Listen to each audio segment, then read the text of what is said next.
What it be, what it do. Welcome back, trainers. Today we embark on a journey through time to uncover the captivating stories behind some iconic Pokemon items. Join me as we delve into the history of the Soul Dew, the Prison Bottle, and many more. The first artifact of intrigue is the GS Ball. Originally introduced in the Pokemon anime series, it served no significant role or had any importance. According to an interview with Masamitsu Hidaka in 2008, it was explained that the GS Ball was originally going to contain a Celebi that was to be the star of a large arc of the Johto saga. However, it was decided that Celebi would be the star of the fourth movie, so the story arc was viewed as redundant and was eventually just shelved. He explained that the writers were originally going to have a whole story about Celebi in the show with Ash and crew, and he made it sound as if the story was more important than the ball's function of getting Ash to move around. In fact, he only briefly mentioned the latter part. He was emphasizing the existence of the story more than anything. But they decided to save Celebi for the movie instead, which is why that plot hole was just left there. He said the writers didn't know what to do with the ball after they made their decision, so they were hoping fans would just forget about it altogether when Ash and crew left it with Kurt. My impression of what he was saying was that it was all just poor planning. I asked if we would ever see the GS Ball again, and he said no. I think we could safely say the GS Ball case is closed now. And while it made its first appearance in the anime, the GS Ball eventually became a key item exclusively for Pokemon Crystal. The player would receive this item from their phones and transfer it to their copy of Pokemon Crystal. Adapter GB. Well, essentially it's a device that allowed users in Japan to connect their Game Boy to their cell phone with a specialized link cable. In the world of Pokemon Crystal, this would unlock several further capabilities for the game, allowing players to trade and battle wirelessly. Afterwards, they would have to take it to Kurt and have him analyze it for a day. After inspecting it, he will give it back and Elex Forest will become restless and the player would have to place the ball in the Elex Forest Shrine. In doing so, you will encounter a level 30 Celebi. While this event is no longer accessible on the cartridge, you can still access this event on the 3DS Virtual Console version of Pokemon Crystal, if you still have the game at least. Now sadly, the eShop closed not too long ago on the 3DS and Wii U, so safe to say that even this event can no longer be accessed nowadays.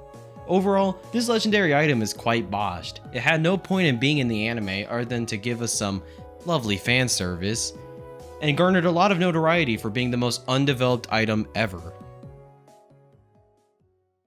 Our next item of interest is the Soul Dew, a precious gem that holds a deep connection to the legendary Eon duo Latios and Latias. But in order to get either twin, you had to have had an Eon ticket.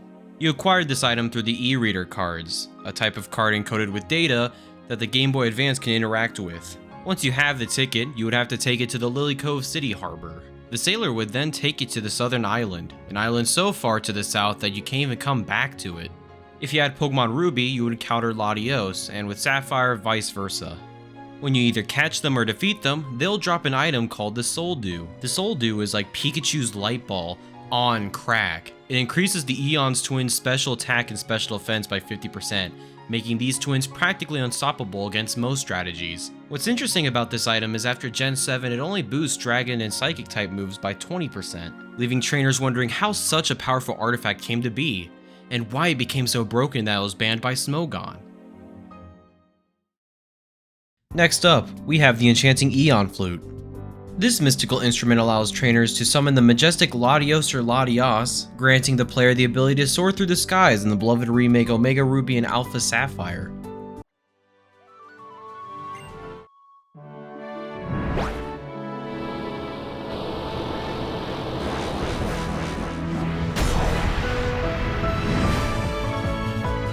The Eon Flute is granted to the player after ending the otherworldly catastrophe in each version by the champion Steven. What's cool about this item is the fact that you can fly all across the beautiful Hoenn region. Have you ever wanted to see what Sootopolis City looks like in 3D? Now you can. It's such a shame that we haven't gotten something similar to this in 9 years. Especially now with better hardware, you can absolutely have air traversal in your game unless you count this as anything close to this. Moving on, let's explore the fascinating drives. These technological marvels play a vital role in powering up the move Technoblast for the mythical Pokemon Genesect. Each drive represents a different type of typing and alters the attributes of Genesect's signature move. There are 4 drives that change Technoblast into a fire, electric, water, or ice type move. And the drives only became accessible when Genesect became accessible in Black and White 2. This gets a mention simply because I think Genesect is cool and is a better version of Scizor. Last up, we have the Prison Bottle, a sinister item closely associated with the legendary Pokemon Hoopa. This dark artifact has the power to unleash the terrifying Unbound Hoopa, who is seen to have caused havoc across time and space. Hoopa is strong!